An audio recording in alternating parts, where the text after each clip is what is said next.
check my Spotify Wrapped? How do I check my Wrapped? How do I check my rap? How do I check my Wrapped? My Wrapped. My Wrapped.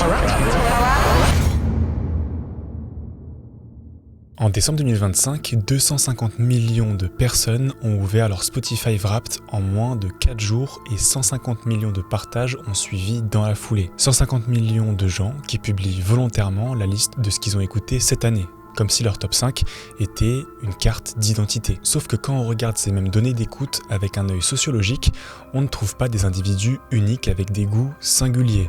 On trouve des groupes sociaux parfaitement prévisibles en fonction de plusieurs critères. Autrement dit, tes goûts, ce que tu penses être le plus intime chez toi, c'est peut-être ce qu'il y a de moins personnel.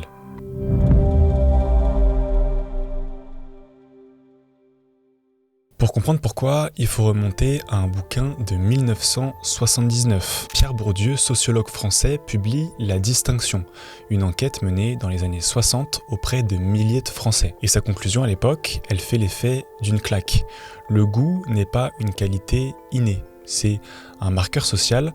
Ce que tu trouves beau, raffiné ou au contraire vulgaire, ce n'est pas ton âme qui parle, c'est ton milieu. Il pose 2 idées centrales. La première, c'est le capital culturel. En gros, l'ensemble des connaissances, des codes, des références que tu accumules par ta famille et par ton éducation. Un gamin qui grandit avec du jazz le dimanche matin et des bouquins dans le salon, il n'arrive pas au lycée avec le même logiciel qu'un gamin qui grandit avec énergie en fond sonore. Ça ne veut pas dire que l'un est mieux que l'autre, c'est pas une balle perdue pour l'énergie, mais ça veut juste dire qu'ils n'ont pas été programmés pareil. La deuxième idée, c'est ce que Bourdieu appelle l'habitu. Ce sont les réflexes inconscients qui façonnent tes goûts sans que tu t'en rendes compte. Tu ne choisis pas d'aimer le classique ou le rap, t'es prédisposé à l'apprécier par tout ce que t'as absorbé depuis que t'es gosse. Bon, évidemment, le monde a un peu changé depuis les années 60. En 2026, Spotify, c'est plus de 600 millions d'utilisateurs par mois et 100 millions de titres au catalogue. Tout le monde a accès à tout le temps, donc on pourrait se dire, Bourdieu, c'est fini, c'est dépassé. Le streaming a dissous en quelque sorte les barrières de classe. Et d'ailleurs, en 1992, un sociologue américain, Richard Peterson, arrive avec un concept qui va dans ce sens, l'omnivore culturel. Son idée, c'est que les classes supérieures ne se distinguent plus en écoutant que du classique ou du jazz. Elles se distinguent en étant capables de naviguer entre les genres, écouter Chopin et Kendrick Lamar. La distinction, ce n'est plus ce que tu écoutes, c'est la largeur de ce que tu es capable d'apprécier. 2 théories, 2 visions du monde, alors laquelle est vraie?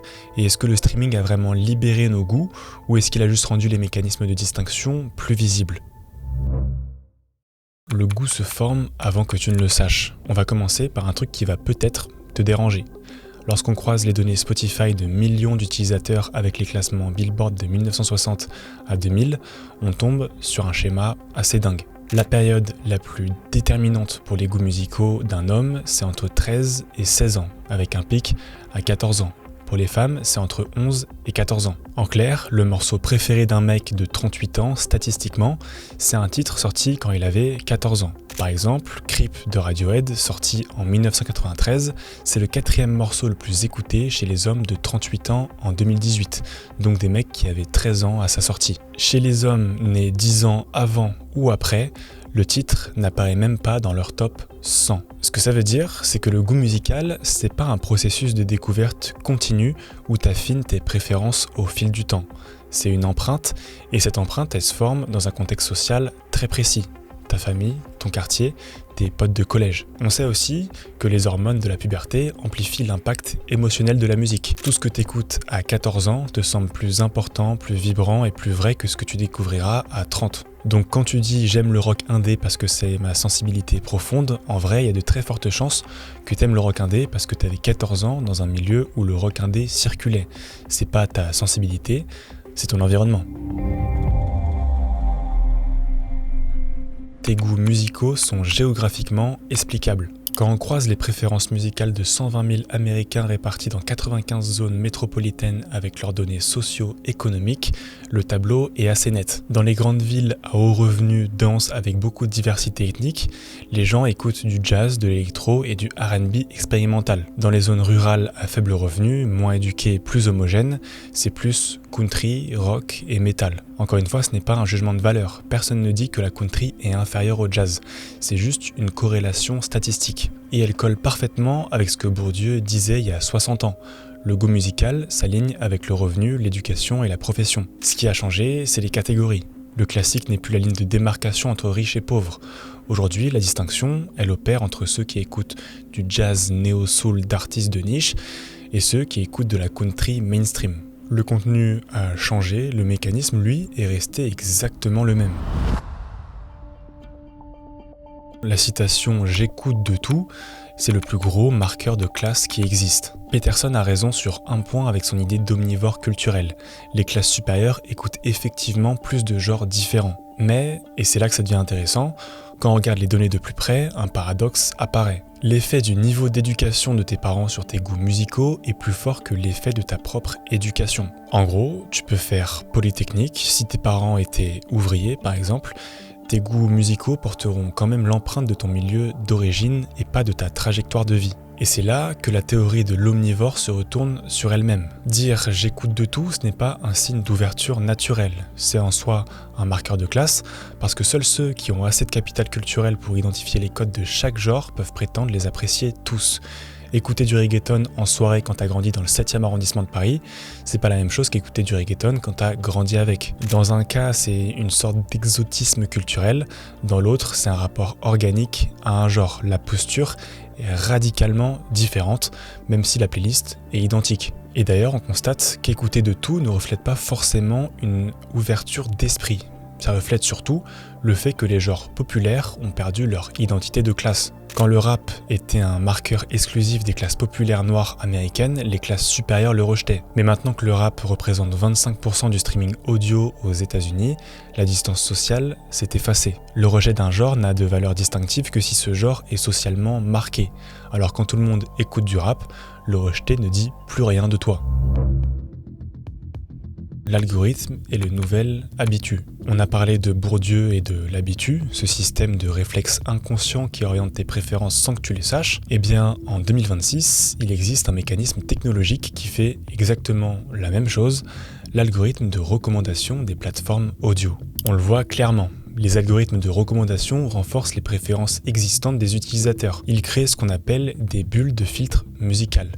Le mécanisme est hyper simple, Spotify analyse ce que tu as écouté, repère des patterns et te recommande des morceaux similaires. Chaque écoute fournit de la donnée qui confirme tes goûts et l'algo te renvoie à la même chose. T'as l'impression de découvrir de la musique, en réalité, tu consommes des variations de ce que t'aimes déjà. Et quand on compare la diversité musicale entre l'écoute guidée par l'algorithme et l'écoute quand c'est toi qui cherches, le résultat est sans appel. L'écoute algorithmique est significativement moins diverse. Quand tu fouilles toi-même, tu explores plus large que quand tu laisses Spotify décider. Le système qui te promet de nouveaux horizons te ramène en fait toujours au même endroit. Et le truc encore plus vicieux, c'est que l'algo façonne aussi la musique elle-même. Des producteurs créent maintenant des morceaux optimisés pour Spotify, avec le hook dès les 30 premières secondes, parce qu'un stream n'est comptabilisé qu'après 30 secondes d'écoute. Donc pour maximiser leurs chances d'être poussés par l'algorithme, les artistes produisent des titres qui ressemblent à ce qui marche déjà. La musique s'adapte à l'algorithme s'adapte à tes goûts, et tes goûts s'adaptent à la musique produite par l'algorithme. Bourdieu parlait de l'habitu comme un système qui se reproduit tout seul, sans intervention consciente. L'algorithme, c'est l'habitu du 21e siècle, version automatisée et à l'échelle de la planète. Spotify Wrapped quand ton goût devient un spectacle. Wrapped, c'est le moment de l'année où le goût musical sort de la sphère privée pour devenir un acte de communication publique. En 2025, Spotify a poussé le concept encore plus loin, avec les Wrapped Club, des sortes de tribus. T'as aussi le Wrapped Party qui te permet de comparer tes stats en temps réel avec tes potes et la fonctionnalité Listening Age qui estime ton âge d'écoute en fonction de l'époque de tes morceaux favoris. Et là, petit détail fascinant, 81% des utilisateurs qui ont reçu un âge d'écoute supérieur à leur âge réel ont réagi positivement, fiers d'afficher une sorte de maturité musicale. Mais pourquoi serait-on fier que Spotify nous dise qu'on écoute de la musique plus vieille que notre âge? Parce que dans notre système de valeurs culturelles, écouter des morceaux anciens ou rares, c'est perçu comme un signe de sophistication. Avoir un âge d'écoute de 45 ans quand on a 25, c'est afficher une sorte de capital culturel. C'est dire « je ne me contente pas de ce que l'algo sert à tout le monde, moi je creuse ». C'est de la distinction version 2025. Et dans ce qu'on voit avec les analyses menées autour des étudiants en 2025 autour de Wrapped, c'est une oscillation permanente. Certains embrassent l'idée que Spotify les connaît et reproduisent les catégories de la plateforme, d'autres contestent la réduction de leurs identités musicales à des données. Mais dans les deux cas, ils partagent leurs résultats. Même la critique de Wrapped fait partie du rituel de Wrapped. T'as beau dire c'est n'importe quoi cette fonctionnalité, tu la postes quand même. Ça reste un mécanisme hyper puissant par lequel on projette son identité à travers sa consommation culturelle. C'est pas un hasard si les gens partagent plus facilement leur top 5 Spotify que leur butin de salaire. La musique, c'est devenu en quelque sorte le langage socialement acceptable pour dire « voici qui je suis », ou plutôt « voici qui je veux que vous pensiez que je suis ». Et ça, c'est exactement la définition de la distinction chez Bourdieu. Le goût n'est jamais neutre, c'est toujours un acte de positionnement. La seule chose qui a changé depuis 1979, c'est le support. On ne se distingue plus en ayant des vinyles de free jazz dans son salon, on se distingue en ayant un Wrapped suffisamment obscur pour impressionner ses abonnés Instagram.